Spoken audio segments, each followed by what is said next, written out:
أعوذ بالله من الشيطان الرجيم. بسم الله الرحمن الرحيم. قالوا إنا تطيرنا بكم لئن لم تنتهوا لنرجمنكم وليمسنكم منا عذاب أليم. قالوا طائركم معكم أئن ذكرتم بل أنتم قوم مسرفون. صدق اللہ العظیم. یہ سورہ یاسین کی آیت نمبر 18 اور آیت نمبر 19، یہ دو آیات آپ حضرات کے سامنے تلاوت کی گئی ہے. پچھلی آیات میں یہ بات شروع ہوئی تھی کہ اللہ پاک نے ایک قوم کا واقعہ اور تذکرہ فرمایا. وَاضْرِبْ لَهُمْ مَثَلًا أَصْحَابَ الْقَرْيَةِ، ایک قوم تھی، ایک بستی تھی، اور تفسیر میں جیسے بات آئی کہ اس سے مراد انطاکیہ ایک علاقہ تھا، وہ مراد ہے. وہاں حضرت عیسیٰ علیہ السلام کی طرف سے کچھ حضرات دعوت کا پیغام لے کر گئے، اور یہ کل 3 افراد تھے. یہ اس قوم کے پاس گئے اور جا کر ان کو توحید کی دعوت دی، اللہ کی طرف بلایا. تو جیسے پچھلی قوموں کا طریقہ رہا ہے کہ اپنے پیغمبروں کا مذاق اڑاتے ہیں، تو انہوں نے بھی ان کی بات کو نہ صرف یہ کہ جھٹلایا بلکہ مذاق اڑایا اور کہا کہ تم جھوٹ بولتے ہو، نہ تمہیں اللہ پاک نے بھیجا ہے، نہ اللہ پاک کی طرف سے تم دعوت لے کر آئے ہو، بلکہ خود سے ایک کہانی گڑھ کر ہمارے پاس آئے. جب انہوں نے یہ بات سنی تو ان 3 حضرات نے کہا کہ اللہ کے علم میں ہے کہ ہم اللہ کی طرف سے ہی آئے ہیں، اور ہمارے ذمے تو پیغام پہنچانا ہے، بات کرنی تھی. باقی تم پہ زور زبردستی کرنا، تمہیں سمجھانا، تم سے منوانا تو ہمارے بس اور اختیار کی چیز نہیں. یہ بات کی. یہ سن کر جو قوم تھی، انطاکیہ کے لوگ تھے، انہوں نے ان حضرات کے بارے میں کچھ ناشائستہ بات کی، نازیبہ بات کی، ان کی بے ادبی اور بے اکرامی کی. اس کا تذکرہ آج کی ان آیات کے اندر ہے. ان آیات کا ترجمہ ہے قالوا انا تطیرنا بکم. قوم کہنے لگی کہ ہم اپنے لیے تمہیں منحوس سمجھتے ہیں، یعنی تم آئے ہو تو منحوسیت لے کر آئے ہو. لئن لم تنتہوا، اگر تم اپنی اس بات سے اور کام سے باز نہ آئے، لنرجمنکم، تو ہم تمہیں پتھر مار مار کے سنگسار کر دیں گے.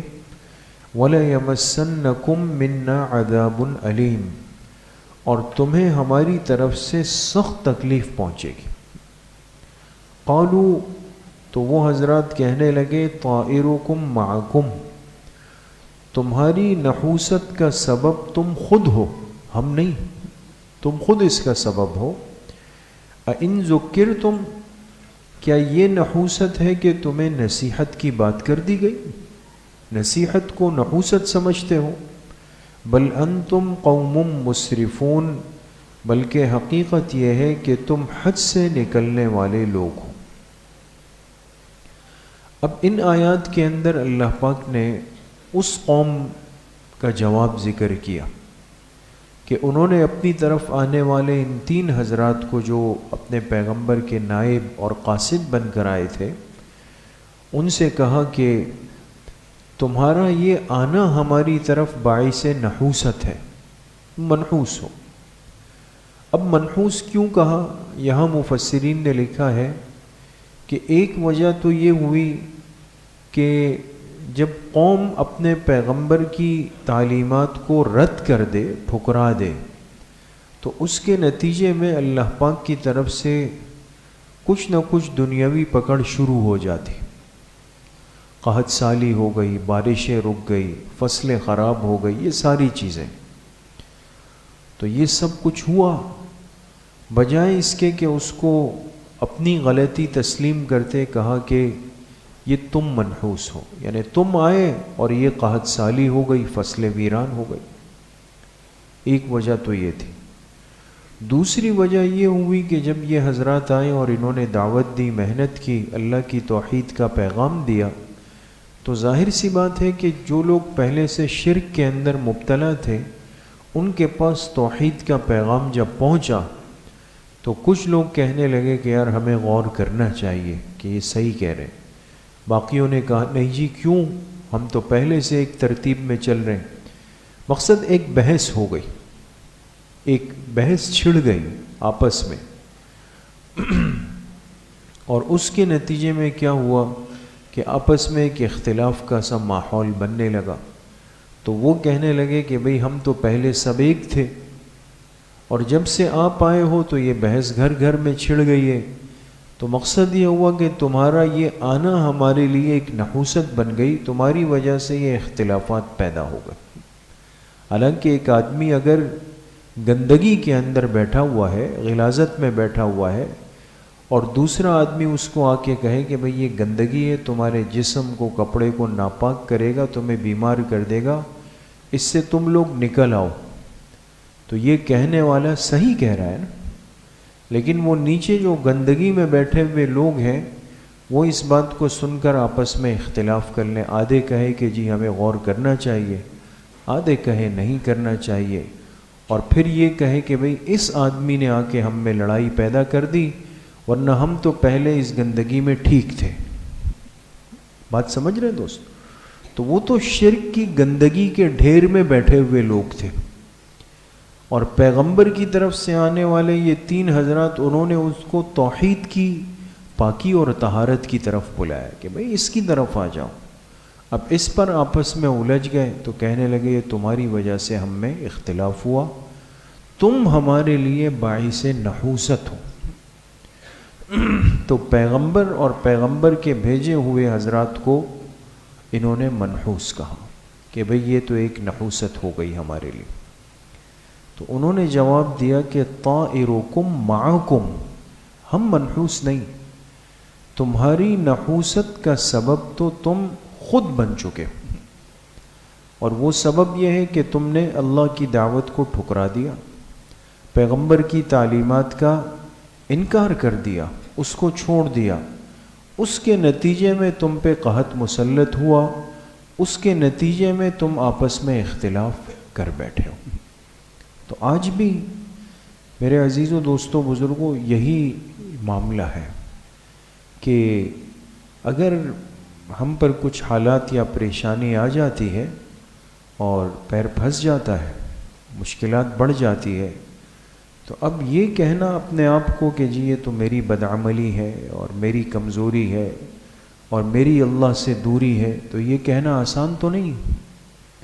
انسان اپنے آپ کو قصوروار کہے، اس کے لیے بھی ایک روحانی قوت چاہیے، ایک جگر چاہیے۔ تو آپ دیکھیں ہم میں سے ہر ایک وہ اس مرض میں آج مبتلا ہے کہ ہم اپنے ان معاملات اور مشکلات کے لیے کیا کرتے، کسی نہ کسی کو پکڑیں گے اور کہیں گے کہ یہ جو ہے نا بس یہ ہمارے لیے ایک مصیبت اور وبال بن گیا، تاکہ یہ نہ ہو کہ کہیں میں اپنے نفس کو مخاطب کروں اور میں قصوروار کہلاؤں اور اپنی اصلاح کی فکر کروں۔ اس کے مقابلے میں تو بہت آسان ہے کہ بھئی کسی اور کے ذمے یہ بات ڈال دو، اور پھر اس کے لیے بہت ہی آسان طریقہ یہ بھی ہے کہ کسی تگڑے آدمی اور جاندار آدمی پر تو بات ڈالنا مشکل ہے، لیکن بیچارہ کوئی دیندار، دین سے جڑا ہوا آدمی ہے تو اس پہ ڈالنا نسبتاً آسان ہوتا ہے۔ بھئی چلو اسی کے کھاتے میں ڈال دو، تو اس پہ ڈال دیا۔ تو انہوں نے بھی اس طرح کیا، تو انہوں نے کہا کہ تم اپنی نحوست کا سبب تم خود بن گئے ہو۔ تطیر، اس کے لیے لفظ استعمال ہوا، طائرکم معکم، اس لیے کہ عربی کے اندر تطیر کہتے ہیں پرندے کے اڑانے کو، پرندہ اڑ جائے۔ اور یہ بات آپ حضرات کے سامنے پہلے بھی آئی ہے کہ یہ ایک طریقہ تھا، رائج طریقہ، کہ عرب کے جو مشرکین تھے وہ جب اپنے کسی سفر اور یا اہم مقصد کے لیے نکلتے تھے تو وہ فال نکالتے تھے، جس کو ہم کہتے ہیں نا اچھا شگون برا شگون، نیک فالی بد فالی۔ تو اب انہوں نے اس کے لیے طریقہ ایجاد کیا کہ بھئی ایک پرندہ ہوتا تھا، اور جب سفر پہ نکلتے تھے تو اس پرندے کو اڑا دیا۔ اب یہ تطیر ہے، پرندہ اڑایا، اور جب یہ پرندہ اڑا تو اگر یہ دائیں رخ پہ چلا گیا تو کہتے تھے بھئی یہ بڑا اچھا شگون ہے، نیک فالی ہے، تو لہٰذا یہ سفر اچھا، یہ کام اچھا، یہ مقصد اچھا۔ اور اگر وہ پرندہ الٹی طرف اڑ گیا، اس لیے کہ پرندہ ہے وہ تو کسی نہ کسی جانب تو اڑے گا نا دوستو، ایک جانب تو جائے گا، کہتے تھے نہیں نہیں یہ تو خطرناک ہو گیا، تو بدفالی ہے، برا شگون ہے، الٹی جانب اڑ گیا، لہٰذا یہ سفر، یہ مقصد، یہ کام، یہ تجارت، یہ تو نامبارک ہو گیا، لہٰذا یہ کام صحیح نہیں۔ آپ دیکھیں اسی کا تسلسل چلا ہوا آیا، اور ہمارے ہاں بھی ماحول میں جو بہت ساری باتیں، اب تو کچھ کم ہو گئی لیکن اب تک کتنی زیادہ تھی کہ لوگ جو ہے وہ کوے کو، آنے کو، کالی بلی کو، الو اور اس کی آواز کو، ان چیزوں کو کیا الٹا سیدھا ایک عنوان دے دیتے تھے کہ بھئی چونکہ یہ بیٹھ گیا یہ پرندہ تو کچھ ہونے والا ہے، کالی بلی سامنے آ گئی تو کچھ ہونے والا ہے، فلاں ہو گیا تو کچھ ہونے والا ہے۔ یعنی کسی جانور، پرندے یا موسم یا حالات کو دیکھ کر اپنے لیے فیصلے کرانا، یہ طیرہ کہلاتا ہے۔ حدیث پاک میں جناب نبی کریم صلی اللہ علیہ وسلم نے اس پر سخت وعید فرمائی، اور فرمایا الطیرۃ من الشرک، فرمایا جس نے اچھا اور برا شگون اپنی طرف سے لیا تو یہ ایک شرک والا کام، اس لیے کہ تو اللہ پاک کی طرف سے۔ ہاں انسان کسی بھی عمل کے لیے استخارہ کرے، کسی بھی عمل کے لیے مشورہ کرے، کسی بھی عمل کے لیے صلاۃ الحاجت پڑھے، کسی بھی عمل کے لیے دعاء الحاجت پڑھے، یہ چیزیں سنت سے ثابت ہیں، اس پہ ہم آتے نہیں۔ جو سنت طریقہ ہے، جو سنت ترتیب ہے، اس پہ آج آنے کے لیے ہم بہت مشکل سے تیار ہوتے ہیں، اس لیے کہ وہ ایک عملی زندگی، ایک سیکھنے والی زندگی، اور یہ الٹے سیدھے کام ہے تو یہ تو ظاہر سی بات ہے آسان ہے، ماحول میں چل رہے ہیں، پنپ رہے ہیں، ہم بھی اس کا حصہ بن جاتے ہیں۔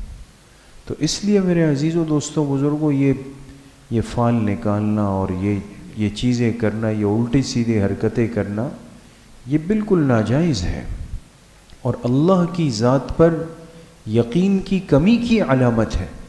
جب بندہ اللہ پاک سے تعلق مضبوط کر لیتا ہے تو وہ اپنے سارے امور سنت ترتیب پہ کرنے لگ جاتا ہے، سنت ترتیب۔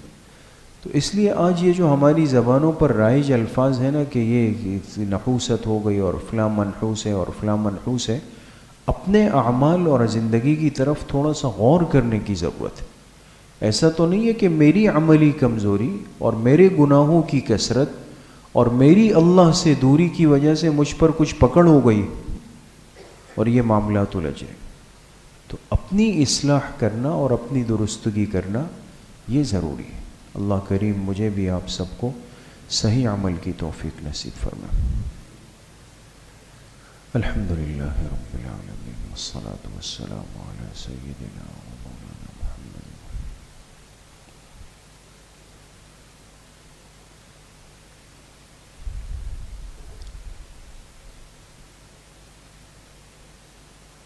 وصلی اللہ وسلم علی نبینا محمد وآلہ وصحبہ اجمعین۔